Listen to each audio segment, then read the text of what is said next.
guys, welcome back to my YouTube channel. I'm Ajay and you're watching Marine Book Frontier. Today we are going to discuss about the heat exchanger, low boil cooler. इस low boil cooler को heat exchanger बोलते हैं और ये हम जहाज में जो डिफरेंट टाइप्स के हीट एक्सचेंजर्स यूज होते हैं. Number 1 shell and tube type, number 2 is the plate type heat exchanger and shell and tube type heat exchanger. यहाँ पे हम जो बात करने वाले हैं वो है shell and tube type heat exchanger की. Shell and tube type heat exchanger कैसे काम करता है और इसके पार्ट्स क्या हैं वो हम यहाँ पे डिस्कस करेंगे. तो यहाँ पे अभी हम शुरुआत करते हैं. ये जो मैंने डायग्राम बनाया हुआ है, this is the shell and tube type heat exchanger. यहाँ पे लिखा हुआ shell and tube type cooler और हीट एक्सचेंजर. ये यहाँ पे हम लो बॉयल कूलर के बारे में बात कर रहे हैं. लो बॉयल कूलर्स में हम यूज करते हैं लुब्रिकेटिंग ऑयल को कूल करने के लिए. जब लुब्रिकेटिंग ऑयल इंजन को लुब्रिकेशन करने के बाद में जब बाहर निकलता है तो हीटेड होता है और उसको कूल करने के लिए हम हीट एक्सचेंजर का यूज करते हैं, जो है यहाँ पे shell and tube type heat exchanger. अब ये हीट एक्सचेंजर कैसे काम करता है वो हम यहाँ पे अभी स्टेप बाय स्टेप डिस्कस करेंगे. पहले हम इसके पार्ट्स के बारे में जान लेते हैं, क्या क्या पार्ट्स होते हैं इसके, उसके बारे में उसके बाद हम पता करेंगे कैसे काम करता है. Okay sorry. ये हीट एक्सचेंजर का लाइन डायग्राम है. यहाँ पे आप जो देख रहे हैं ये जो बाहर का आउटर कवर है ये वाला, ये this is known as the shell. Shell मतलब ये राउंड शेप में रहता है, इसको हम सेल बोलते हैं. और इसके अंदर में जो ये हैं, ये जो मैंने एरो से इंडिकेट किए हुए हैं, that is known as the tube. तो ये है ट्यूब्स. तो सेल एंड ट्यूब, ये दोनों को कॉम्बिनेशन करके ही यहाँ पे बनता है shell and tube type heat exchanger. अब ये ट्यूब्स कैसे फिट होते हैं इसके अंदर में? सेल तो एक आउटर कवर हो गया, मतलब राउंड शेप में बड़े बिग बैरल की तरह हो गया, और उसके अंदर में ट्यूब्स रहते हैं. ट्यूब्स कैसे रहते हैं उसमें, तो मैं आपको बता दूं यहाँ पे कि ये एक ट्यूब नहीं, यहाँ पे नंबर ऑफ ट्यूब्स मैंने बनाए हुए हैं, बहुत सारे ट्यूब्स बनाए यहाँ पे. और बड़े बड़े हीट एक्सचेंजर में बहुत सारे ट्यूब्स रहते हैं. तो यहाँ पे बहुत सारी चीजें रहती हैं. फॉर एग्जांपल ये एक ट्यूब है यहाँ पे, और यहाँ पे एक ट्यूब, दो ट्यूब, तीन ट्यूब, ऐसे बहुत सारे ट्यूब्स को हम एक ऐसा इकट्ठा कर लें तो वो क्या बन जाएगा, वो बंडल बन जाएगा. ये ट्यूब्स का बंडल हो गया, that is not as stack. Okay, तो यहाँ पे हो जाएगा ट्यूब स्टैक. अब आप अज्यूम करिए कंस्ट्रक्शन कैसे किया गया इसका हीट एक्सचेंजर का. कंस्ट्रक्शन के लिए यहाँ पे देखो, यहाँ पे एक एंड प्लेट लगाई गई है. ये इसको बोलते हैं एंड प्लेट, और एक एंड प्लेट यहाँ पे लगाई गई है, this is also end plate. Okay, तो ये दोनों जगह, दोनों साइड में एंड प्लेट्स हैं. एंड प्लेट्स का मैं आपको कंस्ट्रक्शन बता दूं. फॉर एग्जांपल आप यहाँ पे एक प्लेट ले लीजिए. यहाँ पर मैं यहाँ पे लेता हूँ.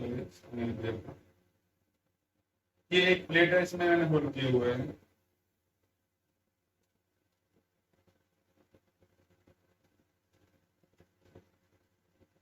ओके, ये प्लेट जो है, अब ध्यान से देखना, ये जो प्लेट है इसमें होल किए हुए हैं. होल का जो डायमीटर का जो साइज है वो है equal to the tube diameter. तो ये ट्यूब का डायमीटर और इस होल का डायमीटर. अब अगर मैं इसमें एक होलो ट्यूब लेता हूँ, वो ट्यूब को मैं इस होल के अंदर इंसर्ट करता हूँ. जितने होल है उतने ट्यूब मैंने इसमें इंसर्ट कर दी. ओके, तो ऐसे ही एक प्लेट दूसरी लेके मैंने क्या किया, वो ट्यूब के अपोजिट साइड में, दूसरे साइड में इंसर्ट कर दी. तो क्या होगा, मान लो मेरे हाथ में ये ट्यूब है यहाँ पे, और यहाँ से एक प्लेट लगा दी मैंने, एक प्लेट यहाँ से लगा दी. तो ये दोनों, ये ट्यूब्स को होल्ड कर लेगी दोनों प्लेट्स, और जो दोनों प्लेट्स ट्यूब्स को होल्ड कर लेगी तो वो ट्यूब्स अपने जगह पर प्लेस रहेंगे, वो इधर उधर मूवमेंट नहीं करेंगे.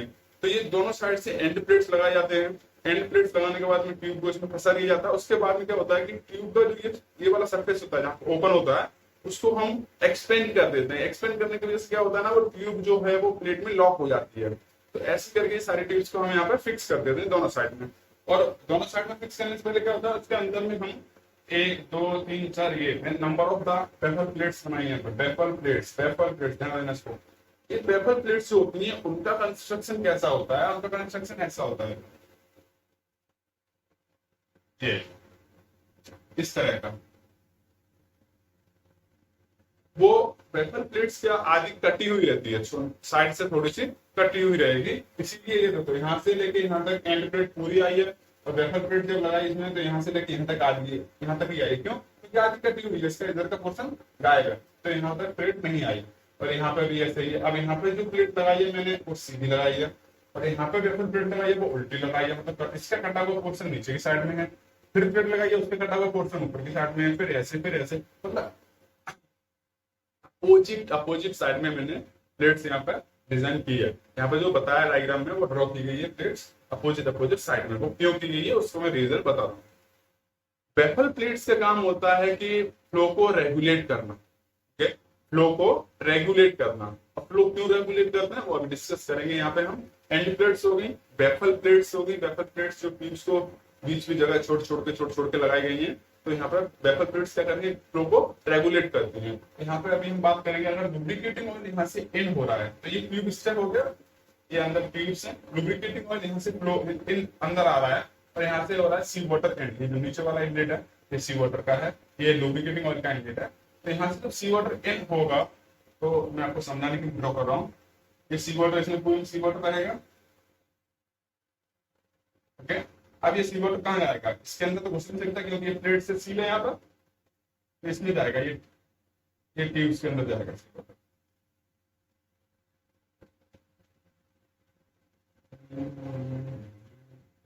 ये डायग्राम में थोड़ा सा मिस्टेक हो गया था।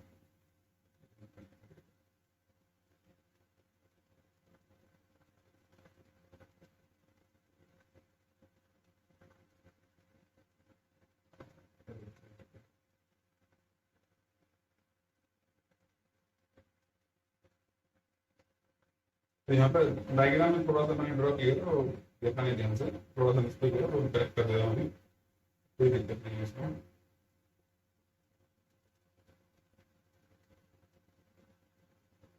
ओके, अभी ये क्लियर हो चुका।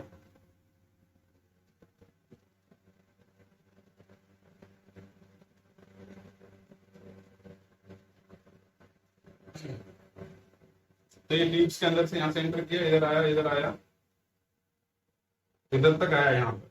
अब यहाँ से जो सी वाटर एंटर किया था वो इधर बाहर निकल के आ गया। अब यहाँ से ये सी वाटर फिर से वापस स्क्रीन में एंटर करेगा, यहाँ से भी एंटर करके आ रहा है स्क्रीन में, स्क्रीन में एंटर करके आया सी वाटर, ये ट्यूब के अंदर जाएगा।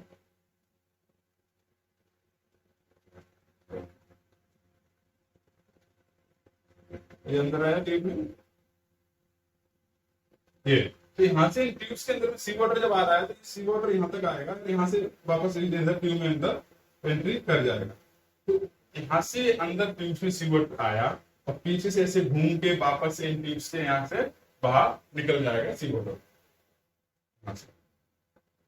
यहाँ से सी वाटर बाहर निकल जाएगा। तो ये हो गया सी वाटर का फ्लो, लाइक दिस, यहाँ से इन किया, ट्यूब्स के अंदर आया, फिर ऊपर से ऐसे करके बाहर निकल गया। ओके, अब है लुब्रिकेटिंग ऑयल आपका। लुब्रिकेटिंग ऑयल के ऊपर से कैसे आएगा, ओके यहाँ देख रहे हैं आप क्या कर रहा है, ये वेफर प्लेट्स क्या कर रही है, वेफर प्लेट्स क्या कर रही है, इसको फ्लो को डायरेक्ट कर रही है, रिडायरेक्ट कर रही है, मतलब चेंज कर रही है फ्लो। ओके, ऐसे करके ऐसे जाएगा, फिर यहाँ से ऊपर आएगा, यहाँ से इधर आएगा।